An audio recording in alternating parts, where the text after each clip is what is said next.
여러분 안녕하세요. 서양사 탐구 제12주차 강의를 진행하겠습니다. 오늘은 중세의 이제 쇠퇴, 이른바 쇠퇴식이라고 알려져 있는 시대에 대해서 살펴보도록 하겠습니다. 우리 주교재 243쪽을 보시면은 제4편 해가지고 새로운 편이 시작이 되는데, 중세로부터 근대로의 이행, 이렇게 제목이 되어 있죠. 244쪽 제4편 첫 번째 장인 제8장의 제목이 봉건사회의 붕괴가 되겠습니다. 그래서 제1절 장원제도의 붕괴와 도시 변화가 되겠는데,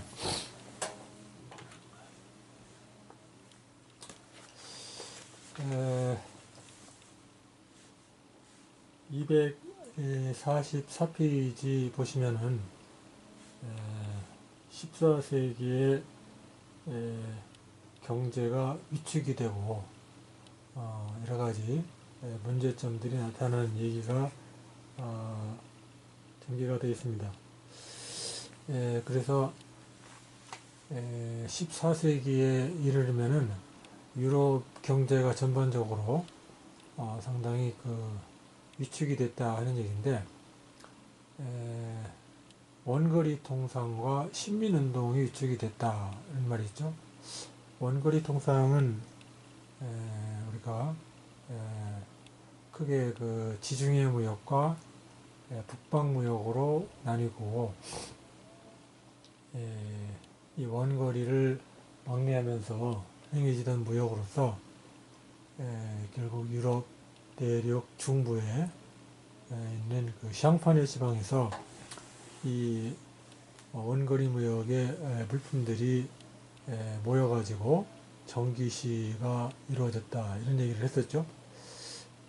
그런데 이 원거리 통상이 여러 가지 이유에 의해서 잘 안 되는 거죠. 그리고 또 이제 신민운동이 위축이 되는데, 유럽은 중세 전성기에 사회가 안정이 되면서 인구가 늘어나게 되고, 따라서 이 늘어난 인구를 먹여 살리기 위한 경작지와 정착지가 필요했기 때문에 그동안에 사람이 살지 않던 임야라거나 또는 유럽인들이 그동안 진출하지 않았던 유럽 동쪽으로 팽창하면서 영토 식민지를 확대하는 그런 운동이 전개되고 있었죠. 그래서 사실 이 중세 초기만 해도 유럽의 모습을 만약에 인공위성을 이라거나 이렇게 비행기를 타고서 내려다본다면은 유럽 초기에는 마치 푸른 숲의 바다에 사람들이 사는 마을이나 조그만한 소읍들이 점점이 섬처럼 있는 모습이었다고 한다면은, 중세 전성기가 되면서 이 숲을 개간하고 사람들이 마을과 농지들을 개척하는 그런 확대된 모습을 보였던 거죠. 그런데 이제 14세기가 되니까 이렇게 인간이 당시에 어떤 능력으로 개척할 만한 농경지와 임야들이 개척이 돼가지고 더 이상 확대하기가 어려운 시점이었다는 거죠. 즉 이거는 당시 사람들의 생산 수준으로 볼 때 단위 면적당 토지에서 생산되는 곡물의 양이 정해져 한계가 있다는 거죠. 그러니까 요즘은 씨앗을 예를 들어 한 말을 뿌린다면은 그 가을에 거두는 수확이 굉장히 많이 거둘 수가 있는데, 당시에는 그저 한 말을 뿌리면은 가을철에 거두는 수확이 뭐 두 말, 세 말 정도에 미치지 못했기 때문에 내년에 또 쓸 종자를 제외하고 사람이 먹을 수 있는 가용 식량이 굉장히 한계가 있었던 거죠. 그러니까 이게 이제 뭐 농기구의 문제라거나 거름의 문제라거나 농법의 수준의 문제라거나 여러 가지 원인이 있겠죠. 그러니까 이 중세 유럽은 인구가 늘어나면서 사람들을 먹여 살리기 위해서 많은 농지를 찾아야만 했던 거죠. 그런데 14세기 무렵에 이르러서 이런 그 인간의 당시 기술, 능력 수준으로는 더 이상 이 새로운 농토를 확보하기가 어려운 지경에 이르렀다는 거죠. 이 얘기는 결국 전 근대 사회에서 인간의 사회 발전은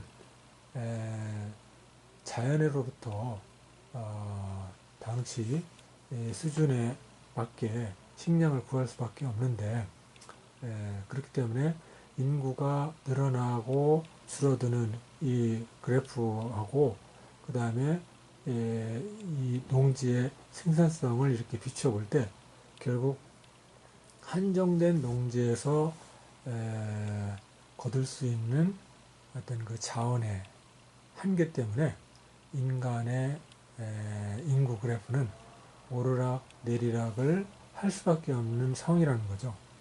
그래서 결국 이 14세기의 유럽의 경제 위축도 이런 면에서 볼 때 전 근대 사회의 인구의 증가에 제약을 가하는 당시 어떤 그 생산 능력의 한계, 이런 것들과 관련이 있다. 이렇게 우리가 좀 더 거시적으로 파악을 해볼 수가 있겠습니다.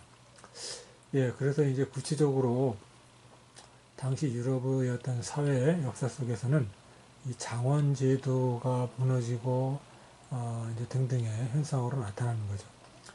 그래서 지대의 급락파라는 말이 있어요. 그래서 영어로 커뮤테이션이라고 하는데, 이거는 이제 그동안의 농노가 영주를 위해서 일주일에 3일 정도 일을 했던 노동지대 대신에 화폐지대로 바뀌어서 지대를 납부하게 됐다는 거죠.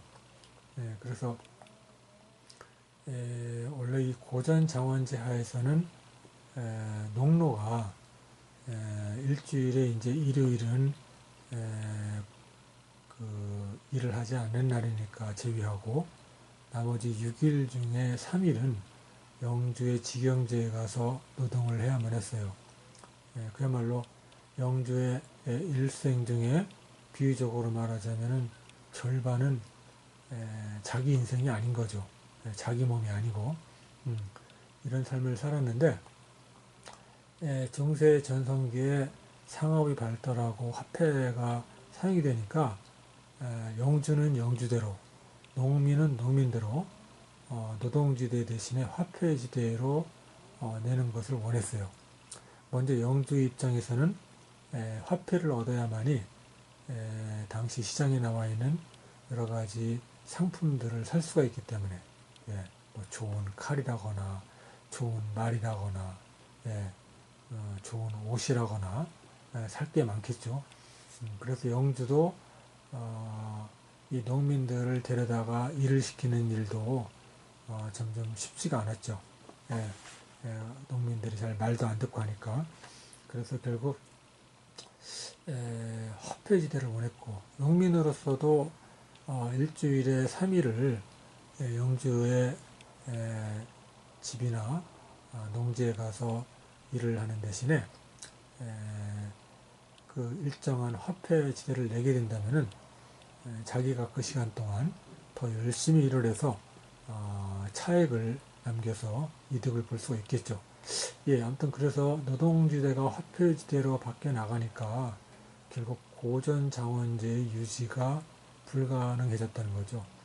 왜냐하면은 이 고전정원제라는 것은 핵심이 에, 영주의 직영제와 농민의 보유지로 구성이 되어 있는데 이 영주의 직영지를 농노의 노동주에 의해서 경작을 해야만 하고 왜냐하면은 영주가 경작을 할 수는 없으니까 또한 농민의 보유지의 규모가 농민의 가족을 먹여 살릴 정도로 충분해야만 했어요. 예, 이렇게 한 농가의 생계를 유지할 정도로 규모를 갖춘 농민의 보유지를 망스라고 합니다. 망스, M-A-N-S-E 해가지고 망스라는 단어가 있어요. 그러니까 망스가 유지되고 노동지대가 확보가 돼야만이 고전자원제는 그 안에서 완벽한 그야말로 이 순환 조건을 유지 조건을 갖출 수 있게 되는 거죠. 그런데 노동지대가 화폐시대로 바뀌면서 영주 직영지의 경작도 이제 어려워졌고 또 이 상업경제가 발전하면서 농민 보유지 망스가 유지하기가 어렵게 됐어요.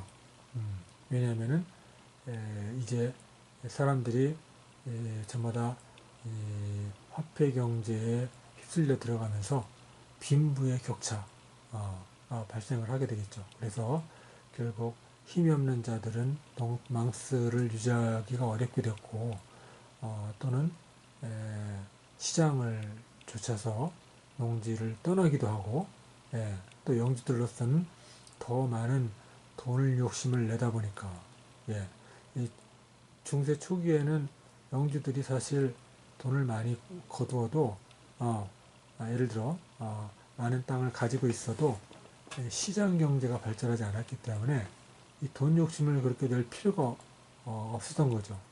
그런데 이 시장 경제, 화폐 경제가 등장하게 되니까 영주들도 더 많은 재산을 욕심을 내게 되고 농민들 사이에서도 빈부격차가 벌어지고 이런 현상이 되니까 망스의 유지가 어렵게 된 거죠. 자, 아무튼 그래서 영국의 경우 이렇게 해서 순조롭게 자원이 해체가 됐어요. 그래서 영주들로서는 영주의 직영지를 결국 경작할 노동력이 확보가 안 되니까 이것을 소장농들에게 임대를 하거나 아니면은 자기가 그 화폐지대를 가지고 임노동자를 사가지고 직접 경작을 하거나 이런 선택을 할 수밖에 없는 거죠. 반면에 프랑스는 이 고전 장원제가 해체가 되면서도 16세기의 이 봉건적 반동이라 해서 그 귀족들이 자신들의 특권을 이 절대주의 왕권과 결탁을 하면서 유지를 하게 돼요. 그래서 예전처럼 독립적인 이 고전 장원제로 경영하는 것은 어려웠지만은 특권 신분으로서 봉건 귀족들이 농노들에게 받던 봉건적 공납은 절대주의 왕권과 결탁을 하면서 하나의 특권으로 여전히 유지가 됐다는 거죠. 결국 이 바람에 프랑스의 경우는 우리가 잘 아는 프랑스 혁명이라고 하는 급격한 어떤 그 정치적 사건을 통해서 이 절대주의와 그들과 결합한 봉건 귀족의 특권 신분이 붕괴되는 격변을 맞게 되죠.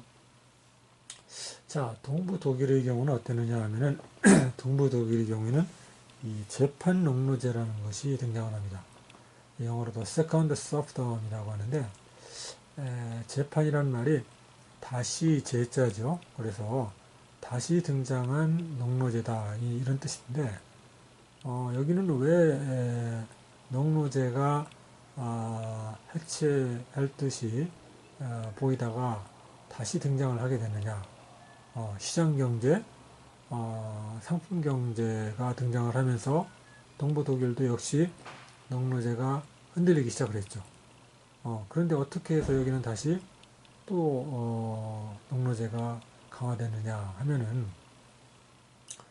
바로 이 독일 말로 영주 장원제라는 것이 등장했기 때문에 그렇죠. 예, 영주 장원제라는 것은 독일 말로 구츠 헤어 샤프트라고 하는데 이거는 원래 그 고전 장원제는 독일 말로 이 그룬트 헤어 샤프트라고 그래요. 예, Grund HERRSHAAFT. 예, 그래서 그룬트 헤어 샤프트 하면은 이게 이제 고전 장원제를 뜻하는 말인데 이 그룬트 헤어 샤프트가 아니라 구츠 헤어 샤프트라는 것은 이 구츠라는 게 이게 상품이라는 뜻이에요. 상품. 그래서 결국 구츠 하면은 이제 영주 상품 생산을 하는 영주를 가리키는 말인데 이 유럽이 14세기를 거치면서 유럽 전역에 이 생산의 전문화가 이루어지게 되죠. 그래서 우리가 나중에 보겠습니다만은 흑사병을 거치면서 유럽이 인구가 급감을 하게 되고 그러다 보니까 사람들이 이제 자급자족이 아니라 보다 수지가 맞는 상품 전문적인 상품들을 만들게 된 거죠. 그래서 예를 들면은 우크라이나라거나 폴란드 같이 동유럽에서는 곡물 시장이 형성이 돼서 전 유럽에 값싼 곡물을 공급하게 되고 예를 들어 뭐 영국 같은 경우는 모직물 생산을 해가지고 전 유럽 시장을 상대로 전문화를 하게 되고 스웨덴 같은 경우는 덴마크라거나 여러 가지 낙농 제품을 또 전문화해서 유럽 시장으로 판매를 하는 이런 어떤 유럽 전역에 걸친 상품 시장의 전문화가 이루어진다는 거죠. 이렇게 되다 보니까 동유럽의 지주 귀족들로서는 곡물 수입을 위해서는 농노제를 다시 강화해야 되겠다 이런 생각을 하게 됐다는 거죠. 그러면은 왜 동유럽은 서유럽과는 달리 귀족들이 그런 선택을 하게 됐느냐 했을 때 서유럽의 경우에는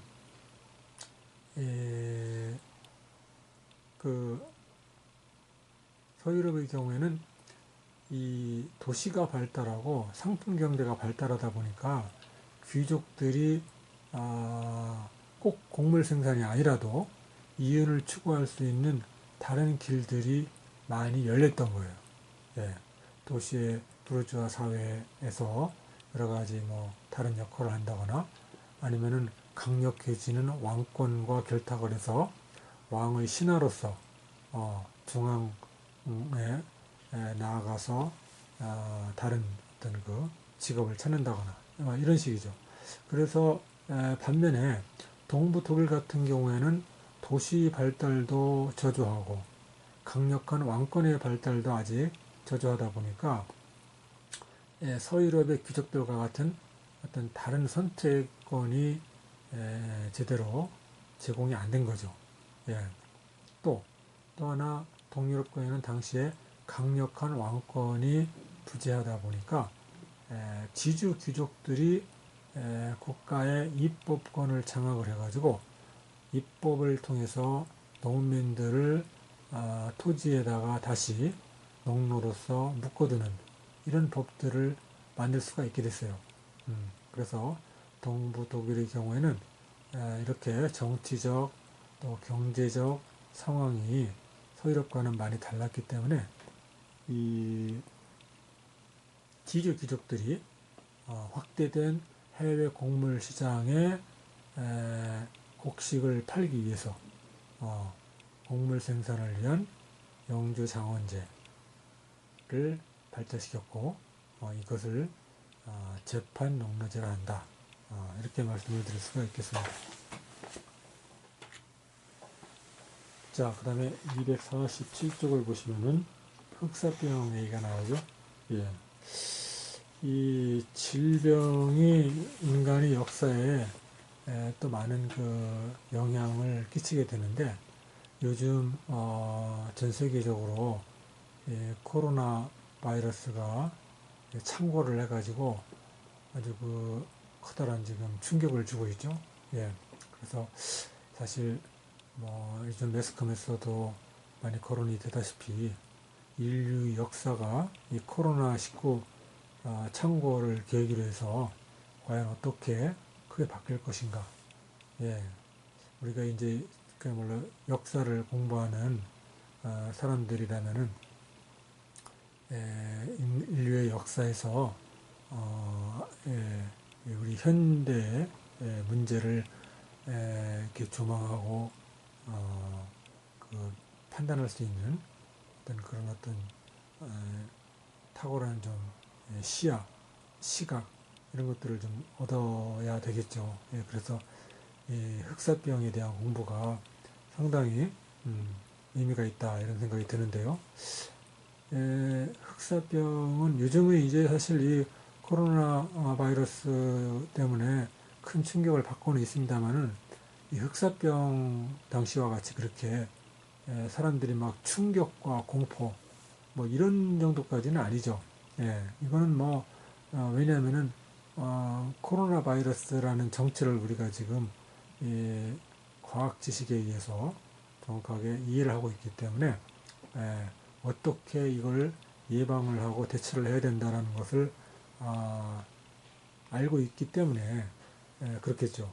그래서 우리가 사회적 거리두기라거나 마스크 쓰기 이런 그 캠페인을 지금 강력하게 전개를 하고 있는 거죠.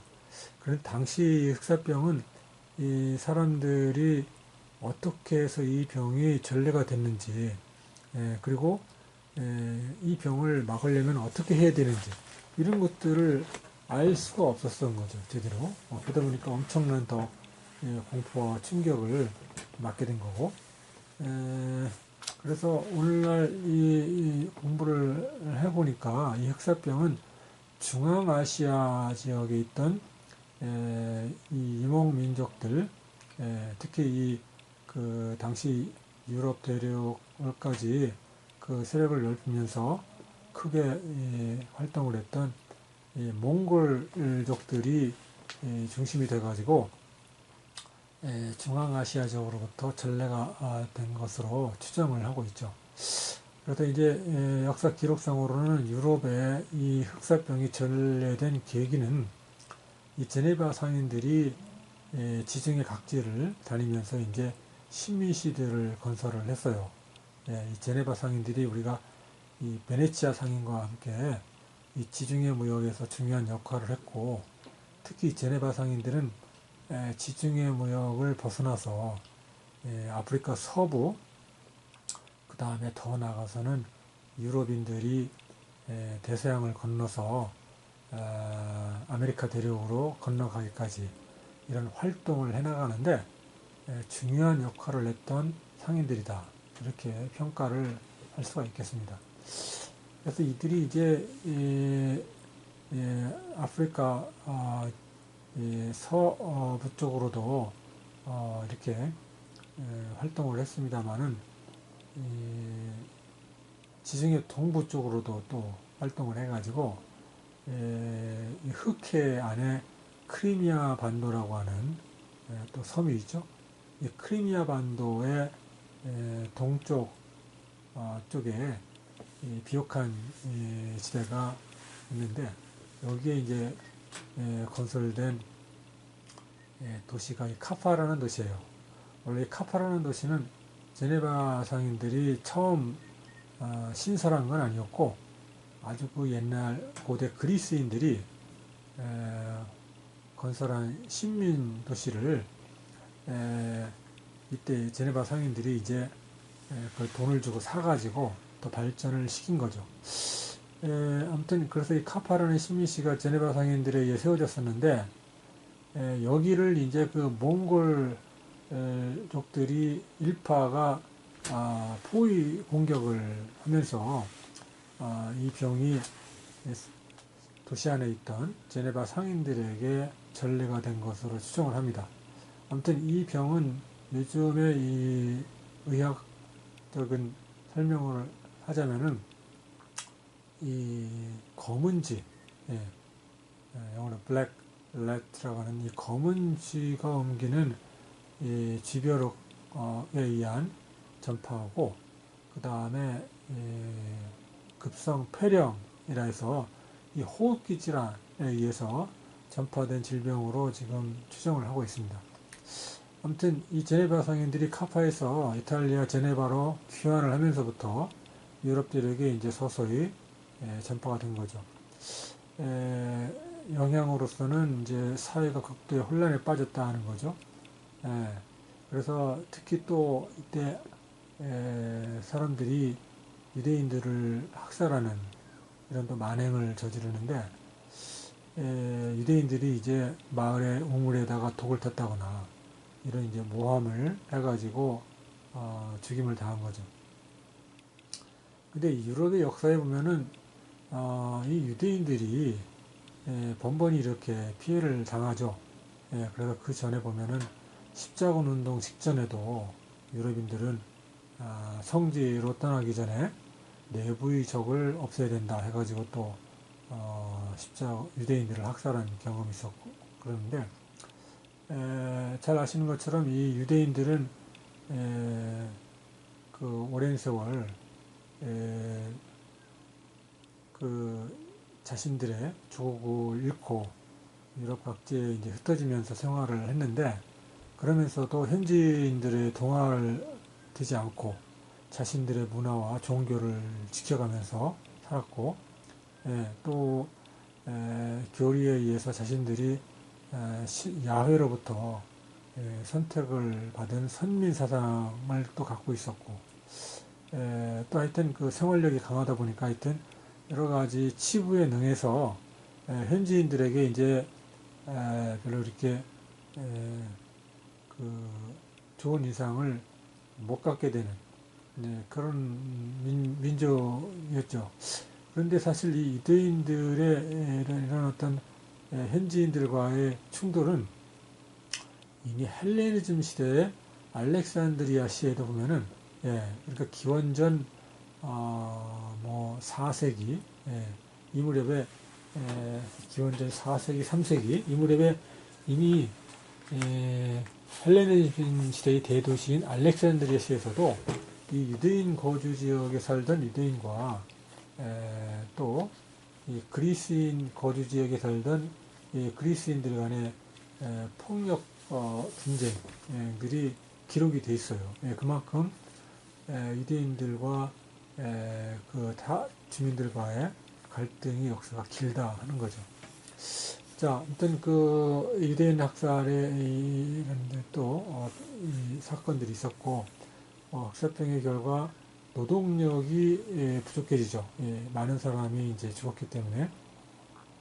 그래서 농토를 정작할 농민이 부족해지니까 토지가 방기되고, 그러다 보니까 농민에 대한 처우를 개선할 수밖에 없게 됐어요. 하지만은 일부 지역에서는 부족해진 노동력을 오히려 억압적인 반동 조치를 동원해 가지고 농민을 더 가혹하게 대우하는 것으로 대응을 하게 되니까 농민 반란이 일어나기도 했습니다.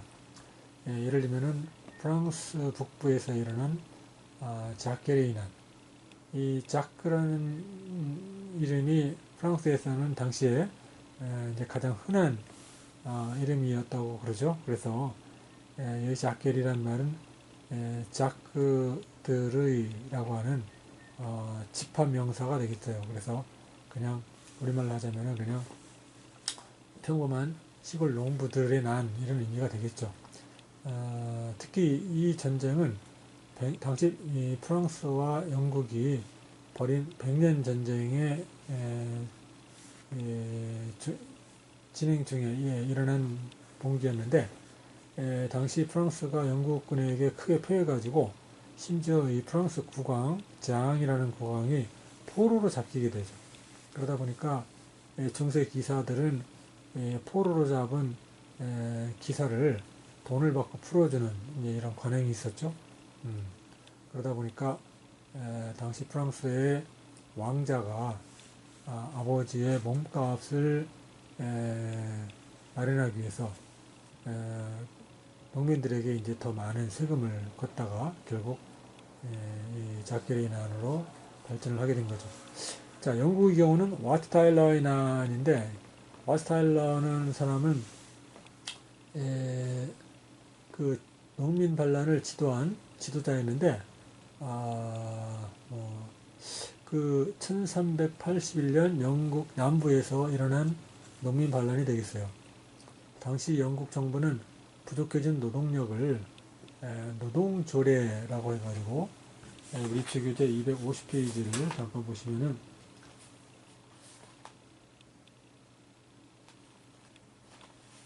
중간에 Statute of Laborers로 되어 있죠. 그래서 Statute를 이제 조례라고 번역을 했는데, 사실 이 Statute라는 말은 조례라기보다는 그냥 법으로 해야 되겠어요. 왜냐면 이제 당시 그 영국의 그 의회를 통해서 그 입법된 만들어진 법을 스태튜트라고 하고, 뭐 이와 유사한 것이 이제 오르디넌스라는 말이 있는데, 오르디넌스는 이제 스태튜트보다는 좀 더 간편하게 국왕이 측근들과 상의를 해가지고 만든 법을 오르디넌스라고 하죠. 그래서 스태튜트라는 말과 오르디넌스라는 말은 어떻게 보면 이제 역사 용어라고 할 수 있겠어요. 그래서 이 노동자법인데, 노동자들의 임금을 동결하고 인두세를 신설하는 등, 역시 영국도 당시 이제 백년 전쟁의 전비 마련에 어려움을 겪고 있는 상황이었기 때문에 이런 것들이 원인이 돼가지고 일어난 반란이 되겠습니다. 그래서 당시 수도사 존 볼이라는 사람이 농민들 사이를 다니면서 연설을 했는데, 아담이 밭을 갈고 이브가 실을 짤 때 누가 귀족이었는가, 젠틀맨이었는가, 이런 말로써 평등 사상을 강조하면서 봉기를 아주 선동했다, 이렇게 알려져 있죠.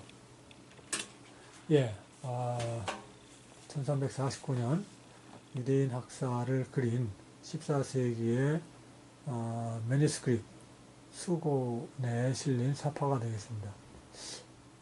그래서 이 마누스라는 말이 이게 손이란 뜻이죠. 그래서 수고할 때 숫자는 손 숫자가 되겠고, 이 고자는 이제 원고할 때 고자인데, 스크립트라는 말이 write라는 뜻이죠.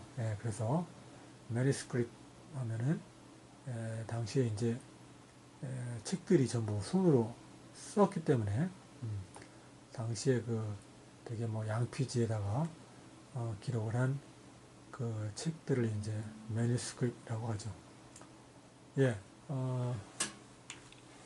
자, 14세기 흑사병의 확산 모습이 되겠습니다. 그래서 저기 이제 법례를 보시면은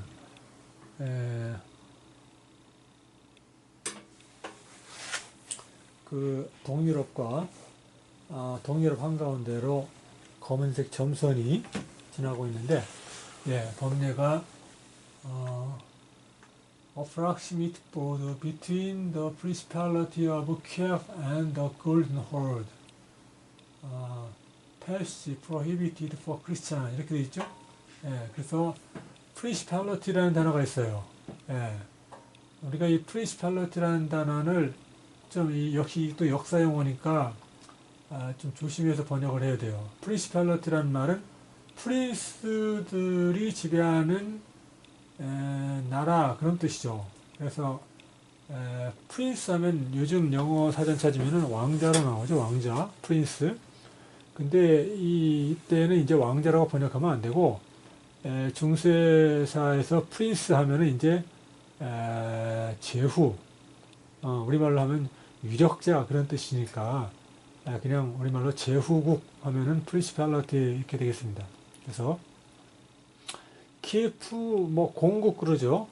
그래서 키예프 제후국, 키예프 공국과 골든 호드라는 말은 우리가 금장 한국으로 번역을 하죠.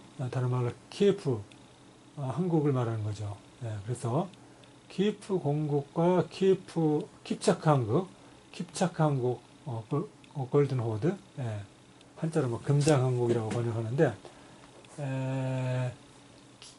킵차크 한국과 키예프 공국 간의 대략적인 경계선이라고 점선으로 그어져 있고 기독교인들에게는 통행이 금지된 선이었다 이렇게 돼 있죠. 그래서 몽골이 지금 당시 러시아 일대를 지배하는 그림이 되겠죠. 그리고 저기 흑해 안에 지금 아까 페오도시아라고 하는 도시가 표시가 돼 있죠. 페오도시아로부터 지금 퍼져나가는 그림이고 역시 이제 이 사람들을 통해서 전파가 됐을 테니까 육지 교통로하고 해상 교통로들이 지금 화살표로 표시가 되어 있습니다. 자, 아까 그 존 볼의 얘기가 실린 사료인데 캠브리지 유니버시티 프레스에서 그 1911년에 발간한 인사이클로피디아 브리타니카 백과사전이죠. 여기에 이제 볼 존이라고 하는 항목에 대해서 출처가 제시되어 있습니다. 그래서 이 영문을 잠깐 보시면은 When Adam delved an Eve span, who was then the gentleman? delve라는 게 파다라는 뜻이죠. 그래서 아담이 땅을 파고 이브가 span은 스핀의 과거, 실을 잤다는 뜻이죠. 이브가 실을 잘 때 누가 젠틀맨이었는가? From the beginning, all men by nature were created alike, and our bondage was subverted, came in by the unjust operation of a naughty man. 처음부터 모든 사람은 by nature, nature가 뭐 자연에 의해서인데 뭐 본래 그런 뜻으로 해석하면 되겠죠. 처음부터 모든 사람은 본래 평등하게 창조되었고 우리의 이 본디지는 이게 본드가 이게 묶는 거죠. 그래서 우리의 이 억압과 서버티우드, 우리의 이 억압과 서버티우드니까 이 비천한 삶은 노티맨, 노티하면 이게 행실이 나쁜 자들의 불의한 억압에 의해서 등장했다. 4. If God would have had any bondman from the beginning, he would have appointed who should be bond and who free. 왜냐하면 만약 신께서 어떤 족쇄의 매인 자들을 처음부터 갖고 계셨다면 그는 누가 족쇄에 매여야 하는지 누가 자유로워야 하는지를 지명하셨을 것이기 때문이다. 그러니까 지금 이 얘기는 당시 농노들의 억울한 억압적인 상황은 신께서 정한 것이 아니라 불의한 자들이 만든 것이고 만약 그 불의한 자들이 만든 것이 신의 뜻이었다면은 애초에 신께서 너는 농노해라 너는 자유인해라 라고 선택을 하셨을 거라는 거죠. 그런데 성경 어디에 봐도 하나님께서 처음에 너는 농노해라 너는 자유인해라 이런 말씀을 안 하셨다는 거죠. 그러니까 이건 신의 뜻이 아니라는 거죠. And therefore I exhort you to consider that now the time is come. appointed to us by God, in which ye may cast off the yoke of bondage and recover liberty. 따라서 나는 그대들에게 권고하기를 레트이아라고 생각하기를 나는 당신들께 권고합니다. 하죠. 레트이아. 이제 그때가 왔다. 예, 어떤 때냐?